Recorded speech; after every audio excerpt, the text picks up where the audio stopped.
What's good, YouTube? Crown Jewel from Crown Jewel Boxing, back with a gem. A lot to talk about today, but I'm gonna do a short one here. Where I just want to get into why people need to recognize who Floyd Money Mayweather is in boxing and stop playing with that man's name, because it usually doesn't turn out well. He has a lot to say a lot of the times, and I think a lot of the younger fighters and their trainers, come out and say stuff like his time is over, and they don't really want to hear what he got to say. Move out the way, let the young guys have it, which is cool. But one person in particular has, on numerous occasions, went out his way to be disrespectful towards Floyd, and I think they need to start calling Floyd like the Godfather in boxing. Because he seems to be pulling strings behind the scenes, and he may not be the person that looks like you want to insult, because on the surface it may seem like you're getting away with slandering this man's name. But Bill Haney has said some derogatory things about Floyd, saying his time has passed, Devin has surpassed him, he's done more than Floyd has done at this age, and Floyd's era is over, it's the Devin Haney era. And almost at every turn. And I don't think it's mean-spirited. I think he's just trying to promote himself and his son by using the shock factor of coming at Floyd. Well, through watching Floyd's career and him being in the public eye pretty much all of his life, we've learned that he's extremely competitive. And he's going to answer. And it may not be the answer that you guys are looking for, him coming back and saying Bill Haney's name, or going back and forth with him, which would actually bring more attention to Bill and Devin Haney. Nah, he looks like he's playing chess.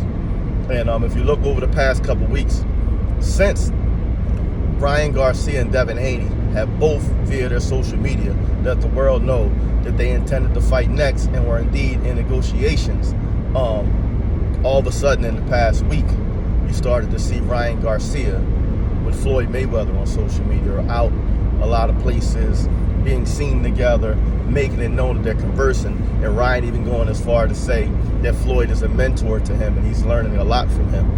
And everybody's saying like Golden Boy should, file a cease and desist, and that Floyd was trying to steal Ryan from Golden Boy. I don't know the extent of which Floyd is talking to Ryan, or what his ultimate goal is in talking to him. But I do know, coincidentally or not, the negotiations between Devin Haney and Ryan Garcia came to a screeching halt, and Ryan Garcia made a social media post saying he instructed his team to negotiate a fight with a fighter named Rolly Romero, who, surprise, is signed to Floyd Mayweather and Mayweather Promotions.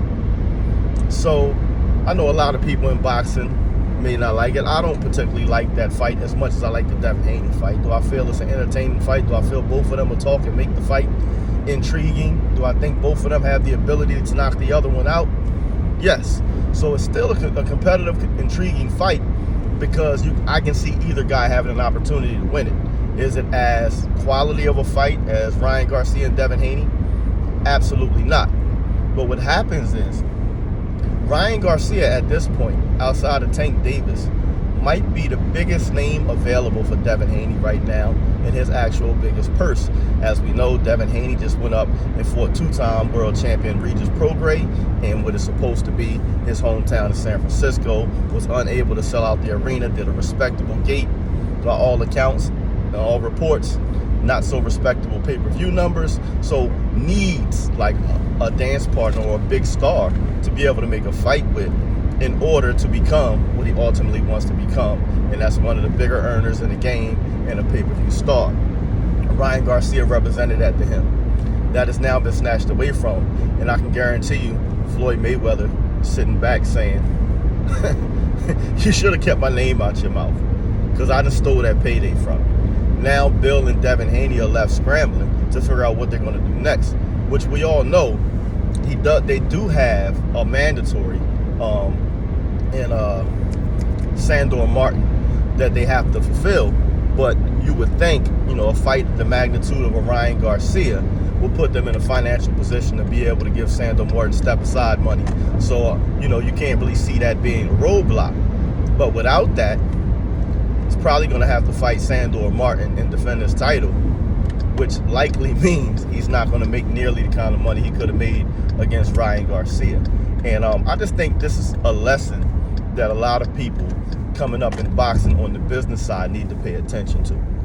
You have to be extremely calculated with the things you say publicly and the moves you make when you're controlling the career of a fighter, especially a high-profile fighter, because boxing can turn on you like this.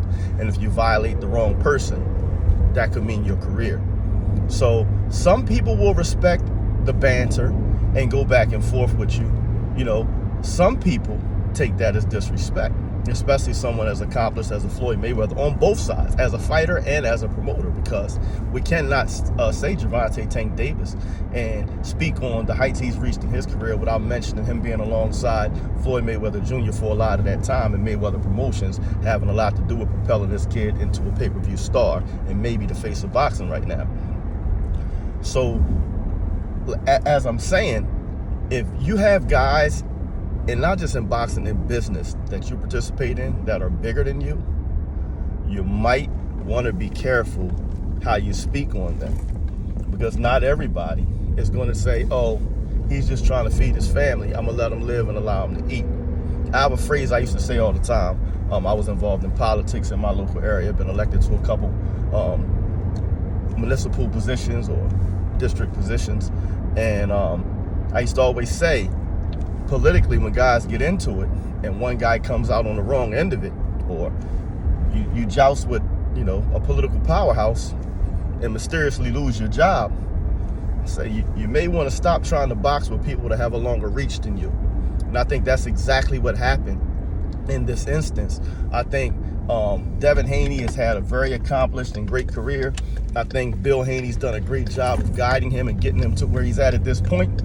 But I think he made a huge mistake at this point now in insulting Leonard Ellaby, Floyd Mayweather, and Mayweather Promotions. And at least in my estimation, I think it's going to cost them millions of dollars and a chance to become a much bigger star in the first quarter of this year, because the biggest fight out there for them, again, and Ryan Garcia, has now been hijacked from him. Now Ryan Garcia has an opportunity to go get a belt from Rolly Romero, who I won't disrespect, but I'll just say Ryan will be the clear favorite in that fight. So he has a chance to become a world champion, make a lot of money without Devin Haney. Devin Haney is now searching for a dance partner. Like I said, if he fights Sandor Martin, that's not a big fight, but that's his mandatory. So he stands to not make as much money as he would have if Bill Haney had just been humble and kept Floyd Mayweather's name out of his mouth, which should have been easy to do because you weren't in a position to fight Floyd or any of his fighters at that point anyway. So there was really no need for you to speak on him, other than using his name to bring attention to yourself and your son's name. And it seems to have backfired. So I'll just say again, to all you young guys, young in the business side of things in boxing, be very careful of the bridges you burn, because just in life, you may have to cross them. It's a little different situation, but I came up in a gym with someone that, right, wrong, or indifferent, got into some difficulties with Don King years ago. And that person went from performing in world title fights to not fighting for like 2 or 3 years. They were, in effect, allegedly blackballed. And boxing is like that. When you start talking or speaking on the power brokers in boxing in an unfavorable way, and they get tired of hearing about it, and I'm not saying that's what happened to my guy, but they have full ability, because boxing's so small, everybody works with everybody, to either blackball you or affect your bottom line. And like I said, that's what I think happened here. So let this be a lesson to y'all. You can't always come up by insulting who's ahead of you, because if that person ahead of you takes it in a disrespectful way and chooses to, they can stop your bag. Happens in hip-hop too. Ask Cannabis about LL. For all intents and purposes, I think Cannabis lyrically won that battle. LL won the war though. We ain't heard from Cannabis pretty much since. So again, not only in business, but in life, when you're dealing with somebody who's bigger, more authoritative, more powerful than you may want to step softly when speaking on them, because one false move could render you obsolete in whatever particular field you're participating in. I'm not saying Devin and Bill are obsolete, but I am saying they may have cost themselves 8 figures, at least in the immediate future. So from now on, speak on your level. You know what I mean? Stay in your lane. Somebody above you, above your lane, especially in boxing, you may want to steer clear of that. Because if they're petty or competitive or vindictive or feel disrespected, because if they feel disrespected, they have every right to retaliate.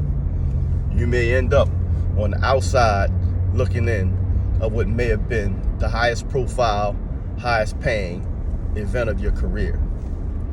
Take it as a learning lesson. Do better in the future. Hopefully it doesn't affect you long term.